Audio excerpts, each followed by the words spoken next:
ਸਤਿ ਸ਼੍ਰੀ ਅਕਾਲ ਜੀ, ਤੁਸੀਂ ਵੇਖ ਰਹੇ ਹੋ ਪੰਜਾਬ ਮੇਲ USA TV। ਮੈਂ ਹਾਂ ਸੰਜੀਵ ਯਸ਼ ਖੰਨਾ, ਮੇਰੇ ਨਾਲ ਨੇ ਜਤਿੰਦਰ ਖੈਰਾ। ਤੁਹਾਡੇ ਸਾਰਿਆਂ ਦਾ ਸਵਾਗਤ ਕਰੰਟ ਨਿਊਜ਼ ਐਂਡ ਵਿਊਜ਼ ਦੇ ਵਿੱਚ। ਬਹੁਤ ਬਹੁਤ ਧੰਨਵਾਦ ਸੰਜੀਵ ਜੀ। ਅੱਛਾ, ਕੱਲ ਵੀ ਗੱਲਾਂ ਕਰਦੇ ਸੀ ਤਜਿੰਦਰ ਬੱਗੇ ਦੀਆਂ ਤੇ ਅੱਜ ਵੀ ਤਜਿੰਦਰ ਬੱਗਾ ਛਾਇਆ ਹੀ ਹੋਇਆ। ਇੱਦਾਂ ਲੱਗਦਾ ਹਾਈ ਵੋਲਟੇਜ ਡਰਾਮਾ ਚੱਲ ਗਿਆ। ਤਿੰਨ ਮੁਲਕਾਂ ਦੀ ਤਾਂ ਨਹੀਂ ਕਹਿ ਸਕਦੇ, 3 ਸਟੇਟਾਂ ਦੀ ਪੁਲਿਸ ਜਿਹੜੀ ਹੈ ਉਹਨਾਂ ਨੂੰ ਭਾਂਜੜਾ ਪਈਆਂ ਰਹੀਆਂ। ਪਹਿਲਾਂ ਦਿੱਲੀ ਵਾਲੇ ਜਿਹੜੇ ਹੱਥ ਪੈਰ ਜੋੜਦੇ ਰਹੇ, ਘਸੋੜਦੇ ਰਹੇ, ਫਿਰ ਹਰਿਆਣੇ ਵਾਲਿਆਂ ਨੇ ਰਾਹ 'ਚ ਰੋਕ ਲਿਆ। ਫਿਰ ਹਰਿਆਣੇ ਵਾਲੇ ਦੇ DG ਨੂੰ ਜਿਹੜੇ ਆ ਉਹਨਾਂ ਨੂੰ ਉੱਥੇ ਚਿੱਠੀ ਭੇਜੀ ਵੀ ਬਈ ਅਸੀਂ ਲੀਗਲੀ ਕਰਦੇ ਹਾਂ। ਫਿਰ ਆਏ ਇੱਥੇ, ਫਿਰ ਆਉਂਦੇ ਹੀ ਕਹਿੰਦੇ ਜੀ ਦਿੱਲੀ ਹਾਈ ਕੋਰਟ ਨੇ ਸੱਦ ਲਏ। ਇਹ ਡਰਾਮੇ ਤੋਂ ਬਾਅਦ ਸ਼ੁੱਕਰਵਾਰ ਹੀ ਦੇਖ ਲਓ, ਸ਼ਾਮ ਹੀ ਕੰਮ ਹੋ ਗਿਆ। ਸ਼ਾਮੋਂ ਬਾਅਦ ਹੀ ਛੱਡ ਦਿੱਤਾ ਉਹਨਾਂ ਨੂੰ, ਨਾਲ ਲੱਡੂ ਵੰਡੇ ਗਏ। ਜਦੋਂ ਘਰੇ ਪਹੁੰਚੇ ਤਜਿੰਦਰ ਬੱਗਾ ਜੀ, ਖੁਸ਼ੀਆਂ ਵਾਲਾ ਮਾਹੌਲ ਜਾਂਦੇ ਹੀ ਫਿਰ ਤੋਂ ਇੱਕ ਜ਼ਬਰਦਸਤ ਸਟੇਟਮੈਂਟ ਦੇ ਦਿੱਤੀ।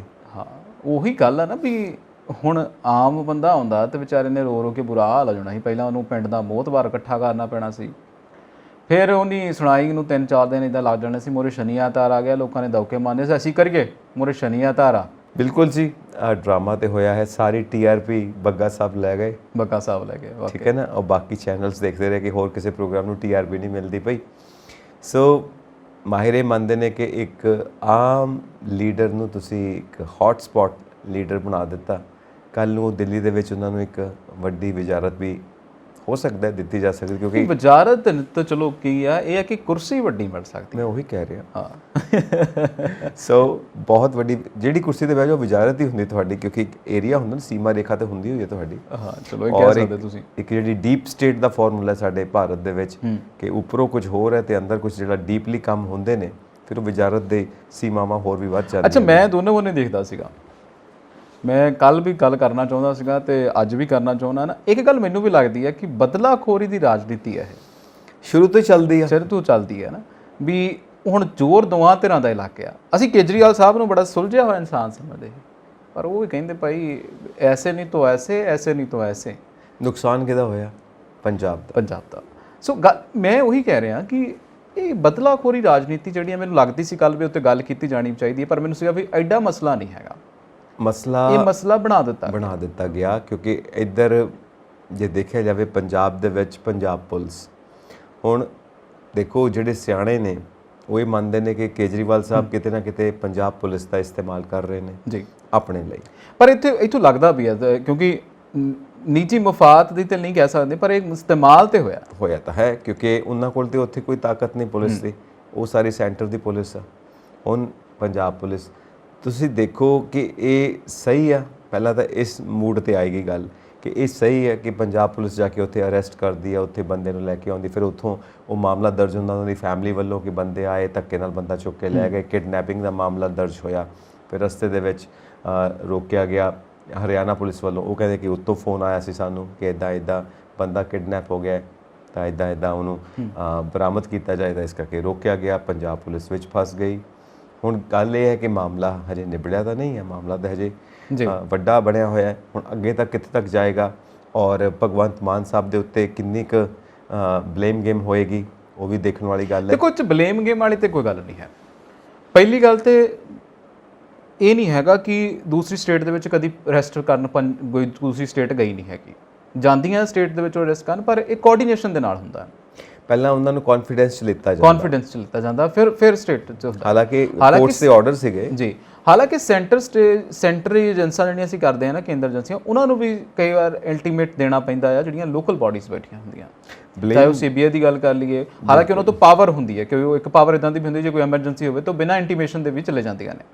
ਸੋ ਇਹ ਇੱਕ ਤਰੀਕੇ ਦੇ ਨਾਲ ਹੈ ਤੇ ਬਲੇਮ ਗੇਮ ਇੱਦਾਂ ਜੋ ਮੈਂ ਕਹਿ ਰਿਹਾ ਕਿ ਮਾਨ ਸਾਹਿਬ ਦੇ ਉੱਤੇ ਇਹ ਗੱਲ ਆਉਂਦੀ ਆ ਕਿ ਤੁਹਾਨੂੰ ਇੱਕ ਲਕਸ਼ਮਣ ਰੇਖਾ ਖਿੱਚਣੀ ਪੈਣੀ ਆ ਕਿ ਕਿੱਥੇ ਤੱਕ ਕੇਜਰੀਵਾਲ ਸਾਹਿਬ ਤੇ ਕਿੱਥੋਂ ਤੁਸੀਂ, ਕਿਉਂਕਿ ਤੁਸੀਂ CM ਹੋ। ਹੁਣ ਇਹ ਸਾਫ਼ ਦਿਖਾਈ ਦੇ ਰਿਹਾ ਕਿ ਕੇਜਰੀਵਾਲ ਸਾਹਿਬ ਹਾਵੀ ਹੋ ਰਹੇ ਨੇ ਜੀ, ਔਰ ਆਲੇ ਦੁਆਲੇ ਜਿਹੜੇ ਆਫਿਸਰਸ ਵੀ ਨਿਯੁਕਤ ਕੀਤੇ ਗਏ ਨੇ, ਉਹ ਵੀ ਜੋ ਮਾਹਿਰੇ ਮੰਨਦੇ ਨੇ ਕਿ ਦਿੱਲੀ ਤੋਂ ਫੋਨ ਵੀ ਸੁਣਦੇ ਨੇ, ਉਹ ਇੰਸਟਰਕਸ਼ਨਸ ਉੱਥੋਂ ਵੀ ਲੈਂਦੇ ਨੇ। ਸੋ ਆ ਜਿਹੜਾ ਸਾਰਾ ਡਰਾਮਾ ਸਾਡੇ ਸਾਹਮਣੇ ਹੋਇਆ ਹੈ, ਹਜੇ 50 ਦਿਨ ਹੋਏ ਨੇ ਹਜੇ ਸਰਕਾਰ ਬਣੀ ਨੂੰ, ਔਰ ਇਹ ਗੇਮ ਹੋ ਗਈ। ਹਜੇ 5 ਸਾਲ ਪੂਰੇ ਪਏ ਨੇ। ਇਹ ਗੇਮਸ ਕਿੱਥੋਂ ਤੱਕ ਜਾਣਗੀਆਂ। ਵਾਕਈ ਪਰ ਮੈਂ ਉਹੀ ਗੱਲ ਨਾ, ਇੱਕ ਇਨਸੀਡੈਂਟ ਨੇ ਤੁਹਾਨੂੰ ਬਹੁਤ ਕੁਝ ਸਿਖਾ ਦਿੱਤਾ। ਦੇਖੋ ਮੈਂ ਜਦੋਂ ਪਹਿਲਾਂ ਦੀ ਆਪਾਂ ਗੱਲ ਕਰਦੇ ਹਾਂ ਕਿ ਕੋਈ ਆਮ ਬੰਦਾ ਹੁੰਦਾ ਤਜਿੰਦਰ ਬੱਗਾ ਦੀ ਥਾਂ, ਉਹਦੀ ਕਿਤੇ ਉਸੇ ਦਿਨ ਵੇਲ ਹੋ ਜਾਂਦੀ, ਉਸੇ ਦਿਨ ਹੀ ਉਹਨੂੰ ਵਾਪਸ ਕਿਤੇ ਦਿੱਲੀ ਜਾਣਾ ਪੈਂਦਾ, ਕਦੇ ਵੀ ਨਹੀਂ ਹੁੰਦਾ ਸੀ। ਇਹ ਕੀ ਮੁਲਕ ਹੈ? ਹਰ ਕਿਸੇ ਲਈ ਅਸੀਂ ਕਹਿੰਦੇ ਨਿਆਂ ਜਿਹੜਾ ਆ ਉਹ ਹਰ ਕਿਸੇ ਲਈ ਬਰਾਬਰ ਆ, ਪਰ ਹੁਣ ਜਦੋਂ ਤਰਾਜੂ ਤੋਲੋ ਤਜਿੰਦਰ ਵਰਗੇ ਬੰਦਿਆਂ ਦੇ ਲਈ ਤੇ ਇਹ ਨਿਆਂ ਜਿਹੜਾ ਬੜਾ ਫਾਸਟ ਟਰੈਕ ਆ, ਤੇ ਦੂਸਰੇ ਬੰਨੇ ਹੁਣ ਮੇਰੇ ਵਰਗੇ ਨਾਲ ਕੋਈ ਇਦਾਂ ਦੀ ਘਟਨਾ ਹੋ ਜਾਵੇ ਤੇ ਉਹਦੇ ਲਈ ਫਾਸਟ ਟਰੈਕ ਤੇ ਦੂਰ, ਉਹਦੇ ਲਈ ਪਤਾ ਤਾਂ ਵਕੀਲ ਨਹੀਂ ਲੱਭਦਾ ਉਹਨੂੰ, ਫਿਰ ਪਤਾ ਨਹੀਂ ਕਿੰਨੇ ਕਿੰਨੇ ਕਰਨੇ ਪੈਂਦੇ ਆ, ਤੇ ਫਿਰ ਜਾ ਕੇ ਗੱਲਾਂ ਪੂਰੀਆਂ ਹੁੰਦੀਆਂ। ਹੁਣ ਇਹ ਕੀ ਸਿਸਟਮ ਚੱਲ ਰਿਹਾ? ਇਹ ਸੈਂਟਰ ਨੂੰ ਵੀ ਦੇਖਣਾ ਚਾਹੀਦਾ ਤੇ ਸਾਡੀ ਪੰਜਾਬ ਸਰਕਾਰ ਨੂੰ ਵੀ ਦੇਖਣਾ ਚਾਹੀਦਾ, ਕਿਉਂਕਿ ਅਸੀਂ ਜਦੋਂ ਸੰਵਿਧਾਨਕ ਅਸੂਲਾਂ ਦੀ ਗੱਲ ਕਰਦੇ ਹਾਂ ਤੇ ਅਸੂਲਾਂ ਦੇ ਉੱਤੇ ਰਹਿ ਕੇ ਹੀ ਚੱਲਣਾ ਚਾਹੀਦਾ, ਕਿਉਂਕਿ ਇਹਦੇ ਨਾਲ ਬਹੁਤ ਵੱਡੇ ਨੁਕਸਾਨ ਵੀ ਹੋ ਸਕਦੇ ਨੇ। ਫੈਡਰਲ ਸਟਰਕਚਰ ਜਿਹਦੀ ਅਸੀਂ ਬਾਰ-ਬਾਰ ਗੱਲ ਕਰਦੇ ਹਾਂ, ਤਾਂ ਫੈਡਰਲ ਸਟਰਕਚਰ ਕਿੱਥੇ ਹੈ? ਲੋਕਤਾਂਤਰਿਕ ਢਾਂਚਾ ਕਿੱਥੇ ਹੈ? ਤੁਸੀਂ ਦੇਖ ਰਹੇ ਹੋ ਜੋ ਹੋ ਰਿਹਾ ਸਾਡੇ ਸਾਹਮਣੇ ਹੋ ਰਿਹਾ ਜੀ। ਸੋ ਪਾਵਰ ਗੇਮ ਹੈ, ਬਲੱਡੀ ਮਿਸਯੂਜ਼ ਆਫ ਪਾਵਰ ਤੁਸੀਂ ਵੀ ਕਹਿ ਸਕਦੇ ਹੋ। ਤੁਸੀਂ ਕਿਸੇ ਵੀ ਐਂਗਲ ਤੋਂ ਲਓ, ਇਹ ਇੱਕ ਤਮਾਸ਼ਾ ਹੀ ਆ ਜਿਹਦਾ ਕਿਸੇ ਨਾਲ ਕੋਈ ਲੈਣਾ ਦੇਣਾ ਨਹੀਂ, ਆਮ ਜ਼ਿੰਦਗੀ ਨਾਲ ਕੋਈ ਲੈਣਾ ਦੇਣਾ ਨਹੀਂ, ਆਮ ਲੋਕਾਂ ਨਾਲ ਕੋਈ ਲੈਣਾ ਦੇਣਾ ਨਹੀਂ, ਪੰਜਾਬ ਦੀ ਤਰੱਕੀ ਨਾਲ ਕੋਈ ਲੈਣਾ ਦੇਣਾ ਨਹੀਂ, ਭਾਰਤ ਦੀ ਤਰੱਕੀ ਨਾਲ ਕੋਈ ਲੈਣਾ ਦੇਣਾ ਨਹੀਂ, ਕੁਛ ਨਹੀਂ, ਕਿਸੇ ਦਾ ਕਿਸੇ ਨਾਲ ਕੋਈ ਲੈਣਾ ਦੇਣਾ ਨਹੀਂ। ਇਹ ਆਪਸ ਦੀਆਂ ਲੜਾਈਆਂ ਝਗੜੀਆਂ ਜਿਹੜੀਆਂ ਆਪ ਪੋਲੀਟੀਕਲ ਪਾਰਟੀਆਂ ਦੀਆਂ ਨੇ, ਸ਼ੁਰੂ ਤੋਂ ਪਾਵਰ ਗੇਮ ਚੱਲ ਰਹੀ ਆ, ਇਹ ਉਹ ਹੈ। ਹੁਣ ਇਹ 3 ਰਾਜਾਂ ਦੀ ਪੁਲਿਸ ਸਾਹਮਣੇ ਆ।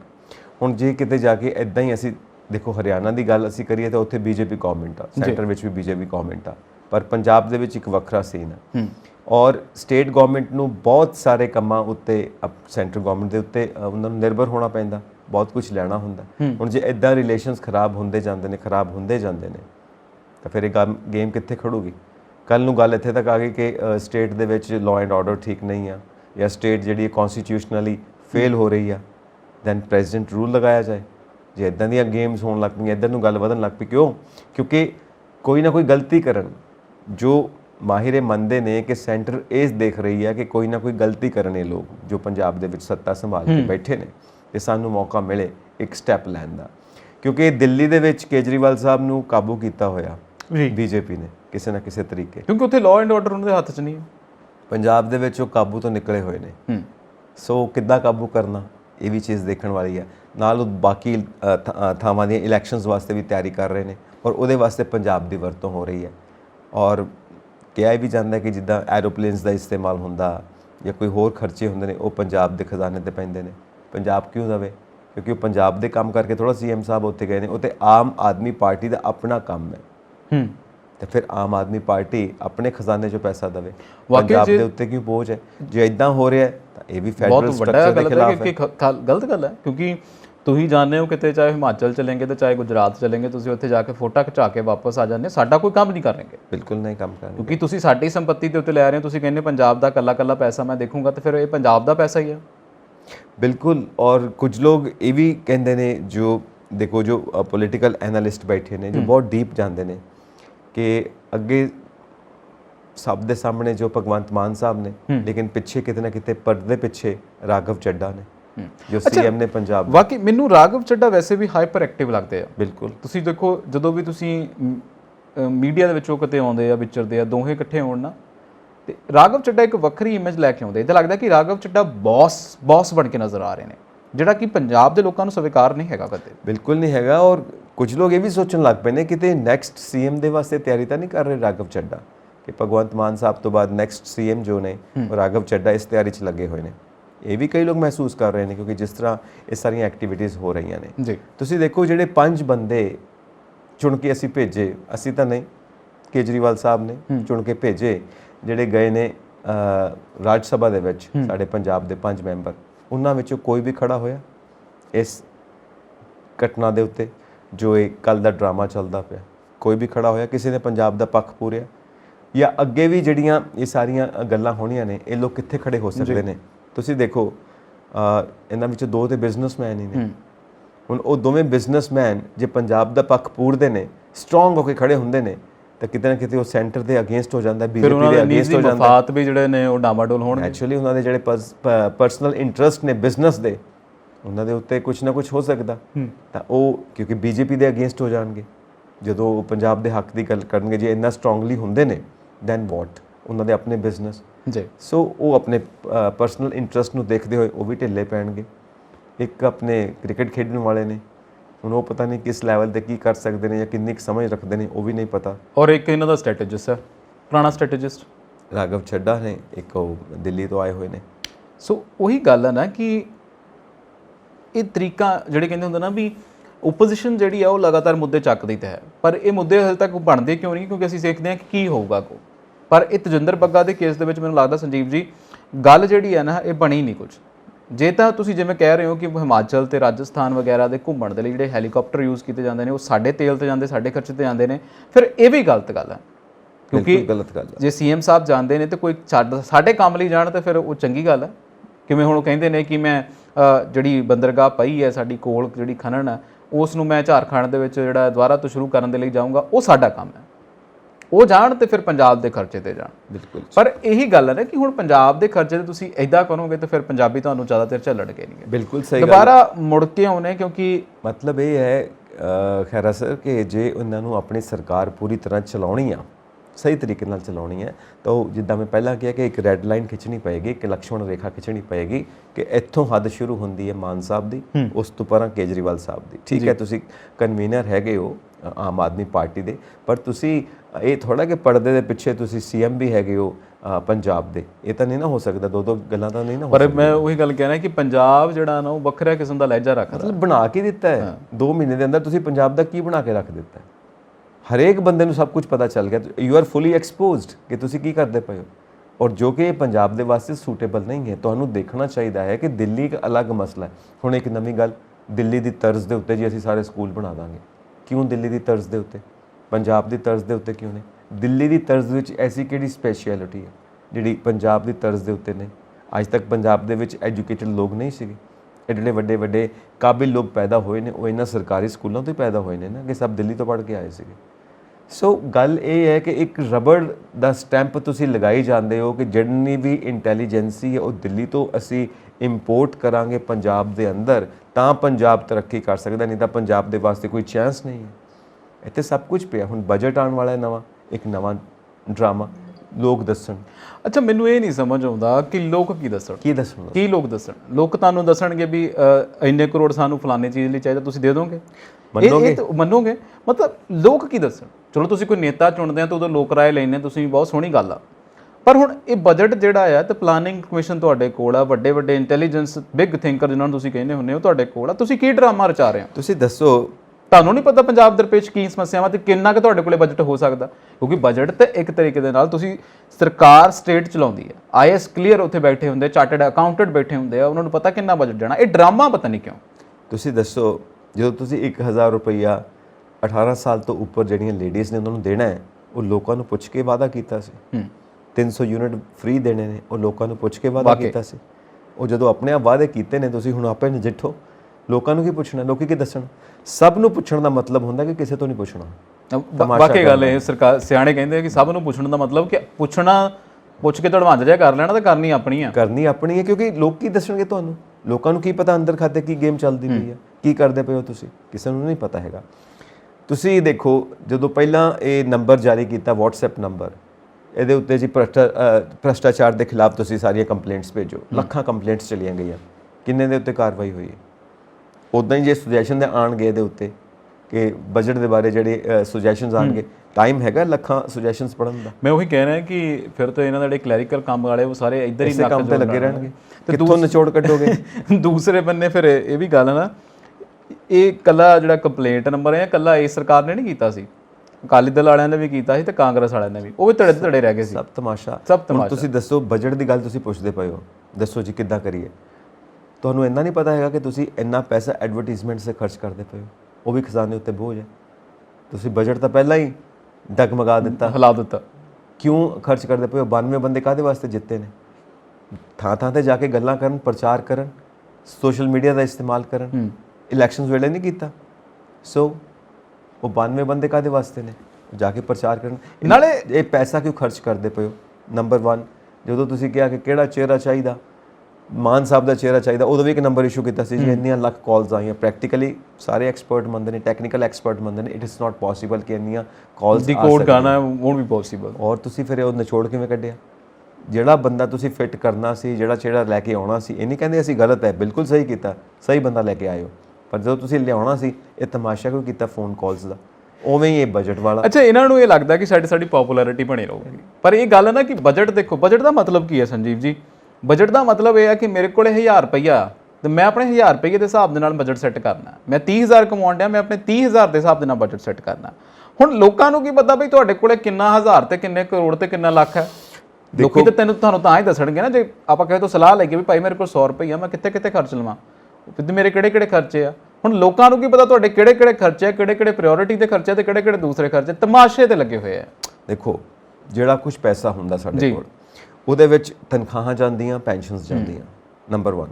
ਨੰਬਰ 2, ਜਿਹੜਾ ਵਿਆਜ ਜਾਂਦਾ, ਜਿਹੜਾ ਕਰਜ਼ਾ ਲਿੱਤਾ, ਉਹ ਵੀ ਮੋਟੀ ਅਮਾਉਂਟ ਚਲੀ ਜਾਂਦੀ ਹੈ। ਨੰਬਰ 3, ਆ ਜਿਹੜੇ ਭੱਤੇ ਜਾਂਦੇ ਨੇ, ਠੀਕ ਹੈ ਨਾ, ਪੈਨਸ਼ਨਸ ਜਾਂਦੀਆਂ ਨੇ, ਬੁਢਾਪਾ ਪੈਨਸ਼ਨ ਹੋ ਗਈ, ਬੇਰੁਜ਼ਗਾਰੀ ਭੱਤਾ ਹੋ ਗਿਆ, ਔਰ ਸਬਸਿਡੀਜ਼ ਹੋ ਗਈਆਂ। ਇਸ ਤੋਂ ਇਲਾਵਾ ਹੁਣ ਜਿਹੜੀਆਂ ਨਵੀਆਂ ਇਹਨਾਂ ਨੇ ਦੇਣੀਆਂ ਨੇ, ਆਫਰਸ ਦੇਣੀਆਂ ਨੇ, ਫ੍ਰੀ ਬੀਜ਼ ਪੋਲਿਟਿਕਸ, ਉਹ ਵੀ ਹੋ ਗਏ। ਕੁੱਲ ਮਿਲਾ ਕੇ ਕਈ ਵਾਰ 80% ਚਲਾ ਜਾਂਦਾ, 20% ਬਚਦਾ, ਕਈ ਵਾਰ 90% ਚਲਾ ਜਾਂਦਾ, 10% ਬਚਦਾ। ਔਰ 10% ਨਾਲ ਪੂਰੀ ਸਟੇਟ ਕਿਵੇਂ ਰਨ ਕਰੋਗੇ, ਪ੍ਰੋਗਰੈਸ ਕਿਵੇਂ ਕਰੋਗੇ? 20% ਨਾਲ ਕਿਵੇਂ ਰਨ ਕਰੋਗੇ, ਕਿਵੇਂ ਪ੍ਰੋਗਰੈਸ ਕਰੋਗੇ? ਤੁਹਾਡੀ ਪਾਲਿਸੀ ਕੀ ਹੈ, ਸ਼ਾਰਟ ਟਰਮ ਪਾਲਿਸੀ ਕੀ ਹੈ, ਲੌਂਗ ਟਰਮ ਪਾਲਿਸੀ ਕੀ ਹੈ? ਕਿਉਂਕਿ ਕੁਝ ਪਾਲਿਸੀਜ਼ ਦਾ ਨਤੀਜਾ ਜਿਹੜਾ ਹੈ ਲੰਬੇ ਸਮੇਂ ਬਾਅਦ ਲੈਣਾ ਜ਼ਰੂਰੀ ਹੁੰਦਾ ਹੈ, ਕੁਝ ਸ਼ਾਰਟ ਟਰਮ ਚਾਹੀਦੀਆਂ, ਇਮੀਡੀਏਟ ਰਿਲੀਫ ਚਾਹੀਦੀ ਹੈ, ਉਹਦੇ ਵਾਸਤੇ ਕੀ ਕਰੋਗੇ? ਸੋ ਕੋਈ ਪਾਲਿਸੀ ਤਾਂ ਹੈ ਨਹੀਂ ਤੁਹਾਡੇ ਕੋਲ। ਐਗਰੀਕਲਚਰ ਆਪਣੇ ਫੁੱਲ ਪੋਟੈਂਸ਼ੀਅਲ ਦੇ ਉੱਤੇ ਹੈ, ਇਸ ਤੋਂ ਉੱਤੇ ਐਗਰੀਕਲਚਰ ਦੇ ਵਿੱਚ ਕੁਝ ਹੋ ਨਹੀਂ ਸਕਦਾ। ਨਿਗਾਰ ਦੇ ਵੱਲ ਹੀ ਜਾ ਰਿਹਾ ਹੁਣ, ਆਪਣੀ ਹਾਈਐਸਟ ਪੁਆਇੰਟ ਨੂੰ ਟੱਚ ਕਰ ਚੁੱਕਾ। ਪਰ ਨਹੀਂ, ਬਹੁਤ ਦੇਖੋ ਪੋਟੈਂਸ਼ੀਅਲ ਦੀ ਜਦੋਂ ਅਸੀਂ ਗੱਲ ਕਰਦੇ ਹਾਂ, potential can be in any field, ਹੈ ਨਾ, ਜਨਰੇਟ ਕੀਤਾ ਜਾ ਸਕਦਾ। ਮੈਂ ਤੁਹਾਨੂੰ ਦੱਸਦਾ ਨਾ, ਐਗਰੀਕਲਚਰ ਬੇਸਡ ਇੰਡਸਟਰੀ ਹੁਣ ਉਹ ਸਪੋਰਟ ਕਰੇਗੀ ਐਗਰੀਕਲਚਰ, ਕਿਉਂਕਿ ਸਾਰਾ ਰॉ ਮਟੀਰੀਅਲ ਐਗਰੀਕਲਚਰ ਤੋਂ ਜਾਏਗਾ, ਇੰਡਸਟਰੀ ਰਨ ਕਰੇਗੀ। Agro based industry, cottage industry, ਉਹਦੇ ਵਾਸਤੇ ਇਨਵੈਸਟਮੈਂਟ ਚਾਹੀਦੀ ਹੈ, ਪੂੰਜੀ ਨਿਵੇਸ਼ ਚਾਹੀਦਾ ਹੈ।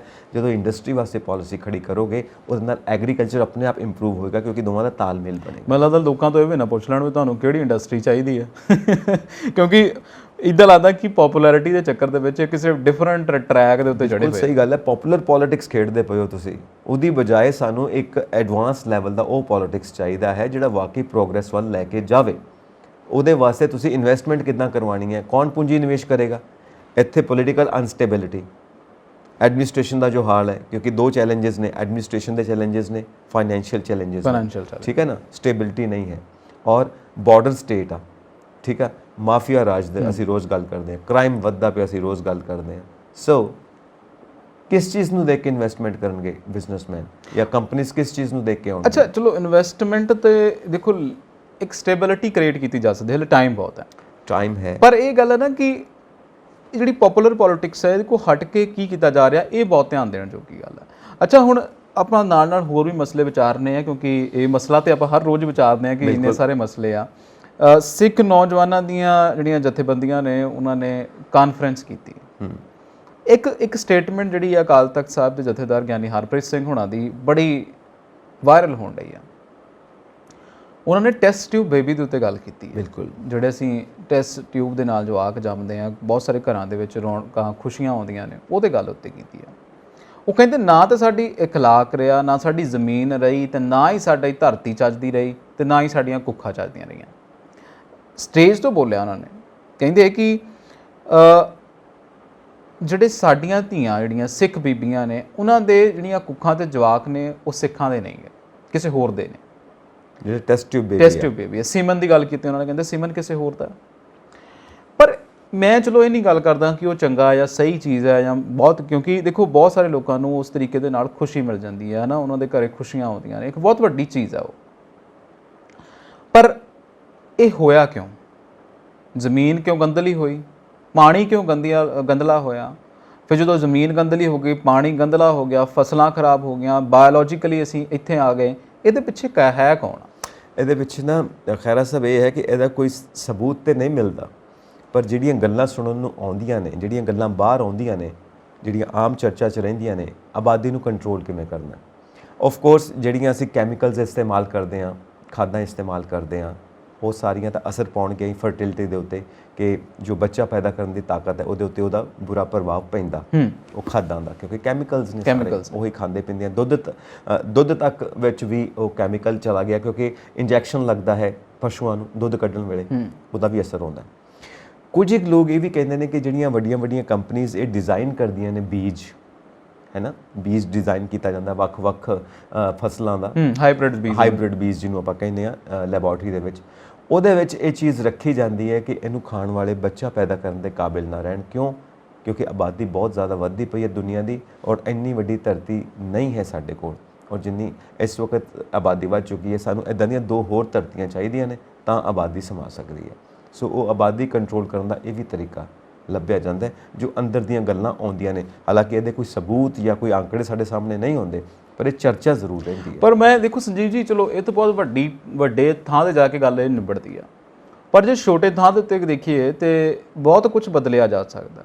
ਫਸਲੀ ਚੱਕਰ ਅਪਣਾ ਕੇ ਮੈਨੂੰ ਲੱਗਦਾ ਸਾਡੀਆਂ ਅੱਧੀਆਂ ਸਮੱਸਿਆਵਾਂ ਦੂਰ ਹੋ ਜਾਣ, ਰੁੱਖ ਲਗਾ ਕੇ ਅੱਧੀਆਂ ਰਹਿੰਦੀਆਂ ਦੂਰ ਹੋ ਜਾਣ। ਸਾਨੂੰ ਹੱਲ ਵੀ ਪਤਾ ਕਿ ਕੀ ਆ, ਸਾਨੂੰ ਇਹ ਵੀ ਪਤਾ ਆ ਕਿ ਇਹ ਹੱਲ ਜਿਹੜੇ ਆ ਇੱਕ ਪਾਸੋਂ ਔਖੇ ਆ ਕਿ ਅਸੀਂ ਫਾਈਨੈਂਸ਼ਲੀ ਥੋੜਾ ਜਿਹਾ ਡਾਊਨ ਚੱਲ ਜਾਵਾਂਗੇ, ਪਰ ਇਹਦੇ ਨਾਲ ਆਉਣ ਵਾਲੀਆਂ ਪੀੜ੍ਹੀਆਂ ਬਾਹਲੀਆਂ ਸੌਖੀਆਂ ਹੋ ਜਾਣਗੀਆਂ। ਹਾਲਾਂਕਿ ਜੇ ਅਸੀਂ ਰੁੱਖ ਦੀ ਗੱਲ ਕਰਦੇ ਹਾਂ ਤਾਂ ਰੁੱਖ ਲਾਉਣ ਦੇ ਨਾਲ ਤਾਂ ਅਸੀਂ ਫਾਈਨੈਂਸ਼ਲੀ ਵੀ ਡਾਊਨ ਨਹੀਂ ਜਾਂਦੇ, ਪਰ ਇਹ ਹੈ ਕਿ ਸਰਕਾਰਾਂ ਇਹਨਾਂ ਚੀਜ਼ਾਂ ਵੱਲ ਧਿਆਨ ਨਹੀਂ ਦਿੰਦੀਆਂ। ਦੇਖੋ ਗੱਲ ਇਹ ਹੈ ਕਿ ਕਈ ਲੋਕ ਜੋ ਸਾਈਕੋਲੋਜਿਸਟ ਵੀ ਨੇ, ਜੋ ਸੋਸ਼ੀਓਲੋਜਿਸਟ ਵੀ ਨੇ, ਜੋ ਸਮਾਜ ਸ਼ਾਸਤਰੀ ਨੇ, ਉਹ ਕਹਿੰਦੇ ਨੇ ਕਿ ਸਾਨੂੰ ਓਪਨ ਮਾਈਂਡ ਹੋਣਾ ਪਏਗਾ, ਸਾਨੂੰ ਬਹੁਤ ਵੱਡੀ ਸੋਚ ਰੱਖਣੀ ਪਏਗੀ। ਕਈ ਥਾਂ ਦੇ ਉੱਤੇ ਨਾ ਇੱਕ ਲਾਈਫ ਸਟਾਈਲ ਹੈ, ਉਹਨੂੰ ਕਹਿੰਦੇ ਨੇ DINC, DINC, double income no child. ਮਤਲਬ ਉਹ ਦੋਵੇਂ ਹਸਬੈਂਡ ਵਾਈਫ ਵੱਡੀਆਂ ਨੌਕਰੀਆਂ ਵਿੱਚ ਨੇ, ਬਹੁਤ ਵੱਡੀਆਂ ਤਨਖਾਹਾਂ ਲੈਂਦੇ ਨੇ, ਬਟ ਡਿਸਾਈਡ ਕੀਤਾ ਕਿ ਅਸੀਂ ਬੱਚਾ ਪੈਦਾ ਨਹੀਂ ਕਰਾਂਗੇ।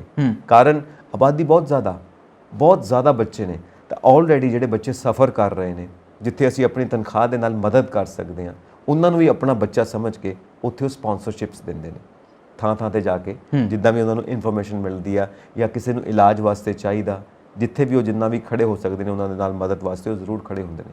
ਸੋ ਡਬਲ ਇਨਕਮ ਨੋ ਚਾਈਲਡ, ਇਹ ਵਾਲਾ ਫਾਰਮੂਲਾ ਕਈ ਮੈਟਰੋ ਸਿਟੀਜ਼ ਦੇ ਵਿੱਚ ਕਈ ਫੈਮਿਲੀਜ਼ ਨੇ ਅਪਣਾਇਆ। ਆਬਾਦੀ ਨੂੰ ਦੇਖਦੇ ਹੋਏ ਪੂਰੀ ਦੁਨੀਆ ਦੀ ਆਬਾਦੀ ਬਹੁਤ ਵੱਧ ਗਈ ਆ, ਤਾਂ ਇਹ ਸਾਰੇ ਜਿਹੜੇ ਬੱਚੇ ਨੇ, ਜੇ ਸਾਡੀ ਕੁੱਖ 'ਚ ਨਹੀਂ ਵੀ ਜੰਮੇ ਤਾਂ ਜਿੱਥੇ ਵੀ ਜੰਮੇ ਨੇ, ਸਾਡੇ ਦੇਸ਼ ਦੇ ਬੱਚੇ ਨੇ, ਇਸ ਧਰਤੀ ਦੇ ਬੱਚੇ ਨੇ, ਜਾਂ ਕੁਦਰਤ ਦੇ ਬੱਚੇ ਨੇ, ਜਿਵੇਂ ਵੀ, ਇਹ ਸਾਡੇ ਆਪਣੇ ਬੱਚਿਆਂ ਵਰਗੇ ਹੀ ਨੇ, ਔਰ ਇਹ ਸਫਰ ਕਰਦੇ ਪਏ ਨੇ। ਕੋਈ ਸਟੱਡੀਜ਼ ਦੇ ਵਿੱਚ ਕੋਈ ਅੱਛਾ ਸਪੋਰਟਸਮੈਨ ਬਣ ਸਕਦਾ, ਉਹਨਾਂ ਦੇ ਅੰਦਰ ਪੋਟੈਂਸ਼ੀਅਲ ਆ, ਤਾਂ ਉਹਨੂੰ ਸਪੋਰਟ ਕਰਦੇ ਨੇ ਤਾਂ ਕਿ ਉਹ ਇੱਕ ਵਧੀਆ ਨਾਗਰਿਕ ਬਣ ਕੇ, ਜਾਂ ਸਪੋਰਟਸਮੈਨ, ਸਾਇੰਟਿਸਟ, ਕੁਝ ਵੀ ਵਧੀਆ ਬਣ ਕੇ ਸਮਾਜ ਨੂੰ, ਦੇਸ਼ ਨੂੰ ਫਾਇਦਾ ਦੇ ਸਕੇ। ਪਰ ਹਾਲ ਵਾਲੀ ਗੱਲ ਜਿਹੜੀ ਸਾਡੇ ਦਿਮਾਗ 'ਚ ਆਉਣੀ, ਮੈਨੂੰ ਲੱਗਦਾ ਬੜੇ ਹਲੇ ਟਾਈਮ ਲੱਗ ਜਾਣਾ, ਕਿਉਂਕਿ ਬਹੁਤ ਖੁੱਲੀ ਸੋਚ ਚਾਹੀਦੀ ਆ। ਕਿਉਂਕਿ ਸੰਤਾ ਹੀ ਹੁੰਦਾ ਇੰਨੀ ਮੈਂ ਪ੍ਰਾਪਰਟੀ ਬਣਾ ਲਈ, ਇਹ ਕਾਹਦੇ ਵਾਸਤੇ, ਇੰਨਾ ਮੈਂ ਕਮਾਉਣਾ ਪਿਆ, ਇਹ ਕਾਹਦੇ ਵਾਸਤੇ, ਮੇਰਾ ਵਾਰਿਸ ਮੈਨੂੰ ਚਾਹੀਦਾ, ਇੱਦਾਂ ਦੀਆਂ ਗੱਲਾਂ ਆਉਂਦੀਆਂ ਨੇ। ਜਦਕਿ ਇਹ ਜੋ ਸਾਈਕੋਲੋਜਿਸਟ ਨੇ, ਸੋਸ਼ੀਓਲੋਜਿਸਟ ਨੇ, ਇਹ ਕਹਿੰਦੇ ਨੇ ਅਸੀਂ ਆਪਣੇ ਮਹਾਂਪੁਰਸ਼ਾਂ ਦੀਆਂ ਜੀਵਨੀਆਂ ਦੇਖੀਏ, ਉਹਨਾਂ ਨੇ ਕੀ ਸੋਚ ਦਿੱਤੀ ਹੈ ਕਿ ਅਸੀਂ ਸਾਰੇ ਕੁਦਰਤ ਦੇ ਬੱਚੇ ਹਾਂ, ਅਸੀਂ ਸਾਰੇ ਕੁਦਰਤ ਦੇ ਵਾਰਿਸ ਹਾਂ। ਪਰ ਗੱਲ ਫਿਰ ਉੱਥੇ ਨਿਬੜਦੀ ਹੈ ਨਾ ਕਿ ਸ੍ਰਿਸ਼ਟੀ ਚੱਲਦੀ ਪਈ, ਪੜ੍ਹਦੇ ਸਾਰੇ ਅਸੀਂ ਆ, ਪਰ ਐਡੀ ਵੱਡੀ ਸੋਚ ਹੱਲੇ ਤੱਕ ਸਾਡੇ 'ਚ ਡਿਵੈਲਪ ਨਹੀਂ ਹੋਈ। ਪਰ ਇਹ ਗੱਲ ਹੈ ਕਿ ਮੈਂ ਤਾਂ ਇਹ ਗੱਲ ਕਰਦਾ ਸੀ ਕਿ ਇਹਦਾ ਹੱਲ ਵੀ ਲੱਭਿਆ ਜਾ ਸਕਦਾ। ਜੇ ਅਸੀਂ ਕੁੱਖਾਂ ਦੀ ਗੱਲ ਕਰਦੇ ਹਾਂ, ਅਸੀਂ ਜ਼ਮੀਨ ਦੀ ਗੱਲ ਕਰਦੇ ਹਾਂ, ਪਾਣੀ ਦੀ ਗੱਲ ਕਰਦੇ ਹਾਂ, ਤਾਂ ਇਹਦਾ ਹੱਲ ਲੱਭਿਆ ਜਾ ਸਕਦਾ। ਸਮੇਂ ਦੀਆਂ ਸਰਕਾਰਾਂ ਨੇ ਕੁਝ ਨਹੀਂ ਕੀਤਾ, ਤਾਂ ਹੀ ਤਾਂ ਇੱਥੋਂ ਤੱਕ ਅਸੀਂ ਆ ਗਏ ਹਾਂ। ਸਭ ਤੋਂ ਪਹਿਲਾਂ ਤਾਂ ਗੱਲ ਇਹ ਸੀ, ਐਜੂਕੇਸ਼ਨ ਦੇ ਉੱਤੇ ਕੋਈ ਇੰਨੀ ਪੁਖਤਾ, ਇੰਨੀ ਜ਼ੋਰਦਾਰ ਪਾਲਿਸੀ ਨਹੀਂ ਬਣੀ, ਕਿਉਂਕਿ ਲੋਕਤੰਤਰ ਦਾ ਆਧਾਰ ਹੈ ਐਜੂਕੇਸ਼ਨ।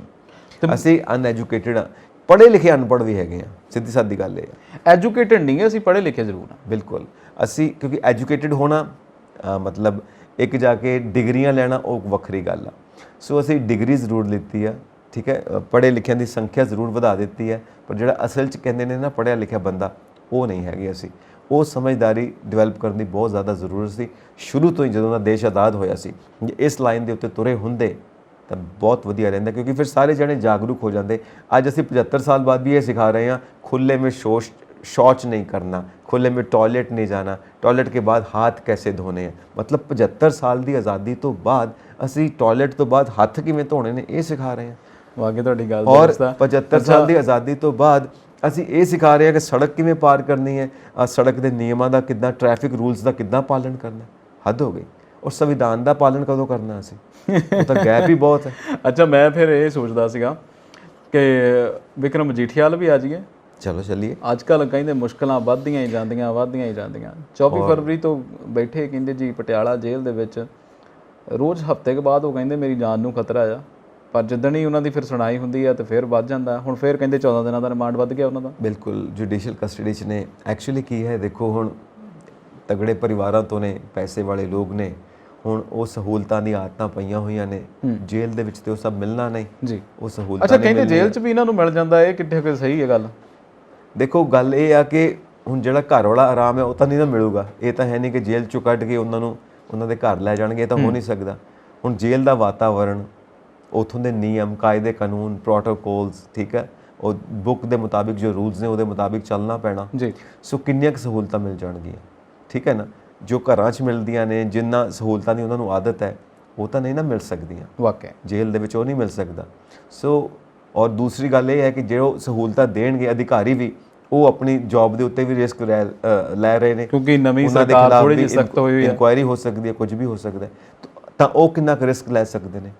ਸੋ ਇਹ ਵੀ ਗੱਲਾਂ ਦੇਖਣ ਵਾਲੀਆਂ ਨੇ। ਸੋ ਸਥਿਤੀ ਤਾਂ ਇਹੀ ਬਣੀ ਹੋਈ ਹੈ ਕਿ ਉਹਨਾਂ ਵਾਸਤੇ ਔਖਾ ਸਮਾਂ ਹੈ।